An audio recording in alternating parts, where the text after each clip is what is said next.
bem pra você que tá ouvindo a Jovem Pan, quinta-feira sem lei, 15 de maio. Hoje o grande Adriano, ele que é proprietário do Atacadão da Torneira, que veio pra falar sobre o que a empresa oferece, preços de varejo em acabamentos pra sua casa. Então, Adriano vai falar o que o ouvinte da Pan pode encontrar, Adriano, aí lá no Atacadão da Torneira. Bom dia. Bom dia, Carioca. Bom dia, galera da Jovem Pan, pessoal de Maringá e região. Pois é, na verdade é preços de atacado no varejo. O Atacadão da Torneira é uma loja inovadora. A gente, com parceria com algumas fábricas da região e até da própria China, conseguimos comprar uma torneira com preço um pouco melhor. Conseguimos repassar hoje para o comércio da cidade aí com preço de atacado no varejo. É uma empresa que está no mercado desde janeiro e graças a Deus vem dando bem certo já logo de cara. Ó, que legal. E o diferencial, Adriano, que vocês são o preço aí, é isso mesmo? É o preço?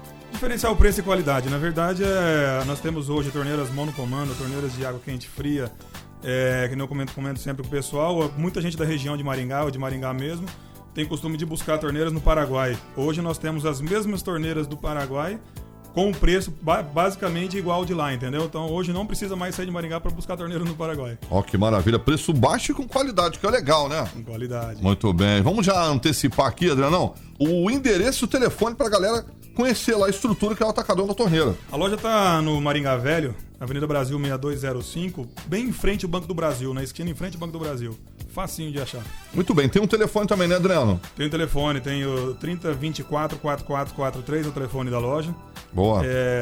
Temos Facebook, temos vários setores de divulgação e hoje parceria com a Jovem Pan. Ó, que maravilha. 3024-4443, a gente tem um minuto mais ou menos. Queria que você falasse o que a galera pode encontrar. Eu tava dando uma olhada aqui, ó. Gabinetes de banheiros, tem duchas, puxadores de porta, LEDs pra gesso. É bem legal, né, Adriano? Na realidade, a gente colocou o nome Atacadão da Torneira. Muita gente pergunta se é só no atacado. O nome Atacadão da Torneira é justamente porque é preço de atacado, mas é venda no varejo. Vendemos atacado e varejo, entendeu? Olha, que maravilha. E temos gabinete de banheiro, puxadores de porta, lâmpada pra gesso.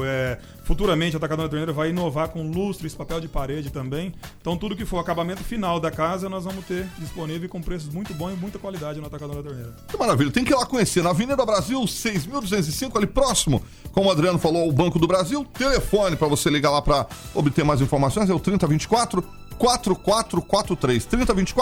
3024-4443. Esse é o grande proprietário, o grande Adriano, Atacadão da Torneira, que vai voltar mais vezes aqui na programação da Pan. Certo, Adriano? Com certeza. Obrigado, Carioca. Obrigado, galera da Jovem Pan, Isis e tal. E lembrando que vamos logo fazer algumas promoções junto ao Jovem Pan e Atacadão da Torneira, né? Vai pintar. Só ficar ligado na programação da The Best Radio.